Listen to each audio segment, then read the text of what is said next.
Okey, jadi untuk anda sekarang ni, kita pastinya nak bawakan pula sesuatu yang menarik apabila kita di talian bersama dengan Cik Martin Dinel yang merupakan pengarah program Pekit Kumbang Gawai Dayak 2021 Datu Dr. Penguang Manggil. Selamat pagi, Cik Martin. Selamat pagi. Ya, selamat pagi. Wow, kita berada sekarang ni Cik Martin di Miri, Sarawak. Terima Tadi kasih. kita dekat KK, sekarang kat Miri pula. Cik Martin okey di sana keadaannya?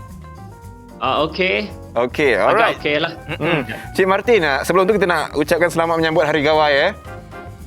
Ya, terima kasih saya ucapkan dan selamat juga menyambut Hari Raya yang masih belum terlewat untuk saya sampaikan kepada rakan-rakan yang beragama Islam jugalah. Betul. Dan selamat Hari Gawai kepada semua yang berbangsa Dayak yang disambut tidak lama lagi lah. Baik. Cik Martin, tapi itulah yang kita nak fahamkan kan. Bila mana kita dah tahun kedua dalam fasa PKP ni, perayaan kita semuanya di rumah sahaja.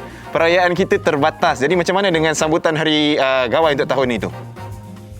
Ya, disebabkan oleh pandemik COVID-19, Hari Gawai tidak dapat disambut sebagaimana biasa.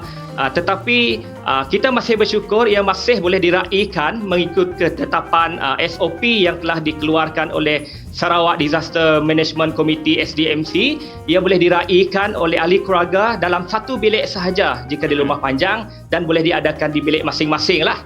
Masih boleh disambut. Okey, jadi mungkin Cik Martin boleh kongsikan secara ringkasnya sambutan Tetapi seperti aktiviti abang kita ada rapat lah. Okey. Ya. Baik.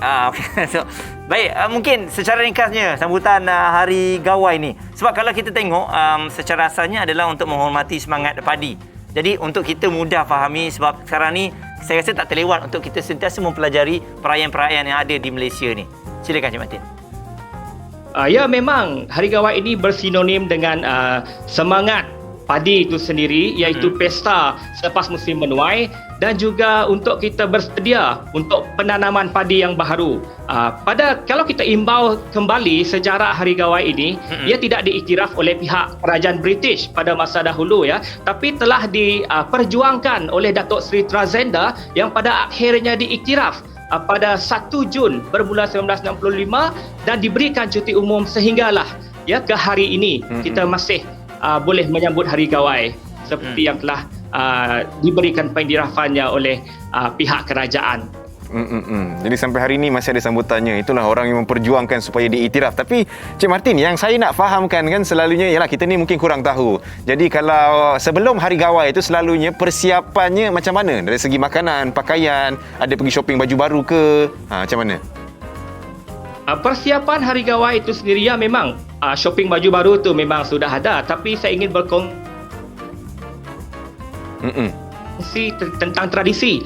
Siapanya pada mulanya seperti di rumah panjang ataupun di bandar pun kita akan memulakannya dengan baum ya. Baum ini adalah mesyuarat. Kita akan menentukan apa program yang kita akan laksanakan sepanjang Gawai itu sendiri, terutamanya pada 1 Jun itu sendiri. Kerana pada Hari Gawai inilah peluang kita untuk mengadakan beberapa aktiviti. Saya berikan contoh, menziarahi kubur. Kalau mengikut adat Iban tidak boleh diziarahi bila-bila masa yang kita mahu, tetapi ia boleh diziarahi mengikut ketetapan. Jadi masa baum itulah yang akan kita menentukan.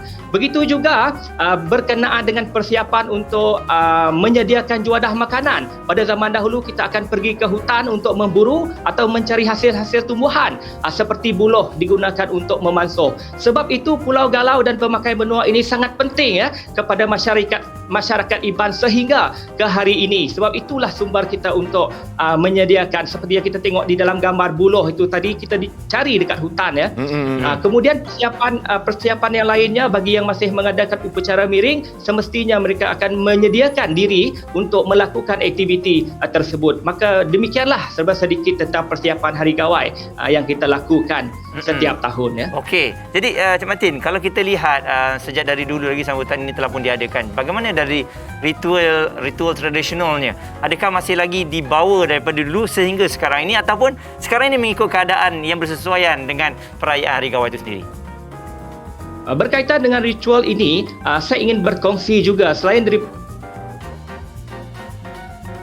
pada gawai Dayak yang diiktiraf oleh kerajaan. Kita ada gawai-gawai yang lain yang kita adakan disebabkan perkara-perkara tertentu. Saya beri contoh sepertinya gawai batu, gawai hantu juga, dan juga gawai sandahari dan gawai burung dan banyak lagi gawai-gawai yang lain. Untuk gawai Dayak ini, mungkin ritual yang kita mesti lihat adalah ritual miring. Tetapi kalau gawai yang lain itu banyak ritual lain yang kita boleh lihat seperti niri pandong, bergendang rayah dan berayah. Berayah ini maksudnya kita membawa kepala musuh di sepanjang ruai tersebut. Ia mempunyai maksud-maksud tertentu. Maka boleh saya simpulkan ritual ini masih lagi diadakan di setengah tempat oleh sesetengah orang. Namun demikian disebabkan pengaruh agama Kristian yang masuk di negeri Sarawak sekarang dan ramai yang menganutnya, bagi yang tidak lagi mengadakan ritual ini, semestinya lah kita akan menggunakan cara berdoa mengikut keagamaan lah. Tetapi ritual ini masih lagi ada lah. Maksudnya kiranya adat yang masih lagi dijalankan juga untuk menyambut Hari Gawai. Tapi kemuncak selalunya Hari Gawai ni macam mana tu?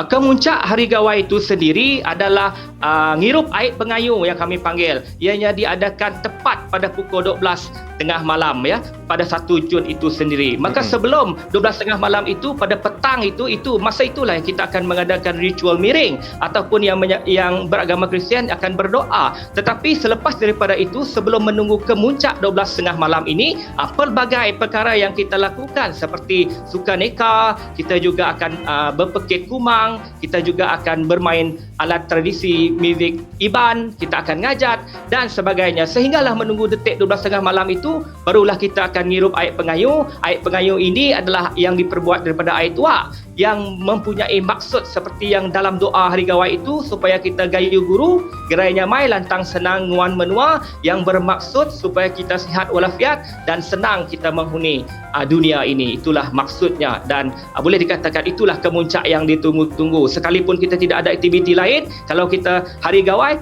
ngirup air pengayung ini sudah cukup sebagai simbolik Hari Gawai itu sendiri. Baik, memang jelas kan dengan penjelasan daripada Cik Martin itu sendiri. Tapi kan kalau kita lihat Cik Martin dalam isu-isu yang berbangkit baru-baru ini apabila mengenai baju tradisi ngepan iban yang diperkatakan. Jadi semua orang memberitahu perkara ini harus dijelaskan kepada orang ramai bahawa baju-baju tradisional ini adalah satu kepentingan dan juga amat dititip beratkan oleh masyarakat di sana itu tak sendiri. Tak boleh buat main-main. Tak boleh buat main-main. Jadi mungkin penjelasan Cik Martin mewakili rakan-rakan yang lain. Silakan. Ya, berkaitan dengan isu baju tradisi yang telah diperlekehkan, mengundang ketidakpuashatian oleh golongan Iban, golongan Dayak. Malah golongan lain yang di Sarawak juga seperti Melayu pun menyatakan ketidakpuashatian mereka. Kita boleh lihat respon di media sosial itu sendiri. Ya. Tapi pada fikiran saya, kemungkinan apa yang beliau telah terlanjur lakukan bukanlah sengaja untuk menghina. Cuma masalah beliau yang saya rasa adalah kurangnya sensitiviti dalam gurauannya.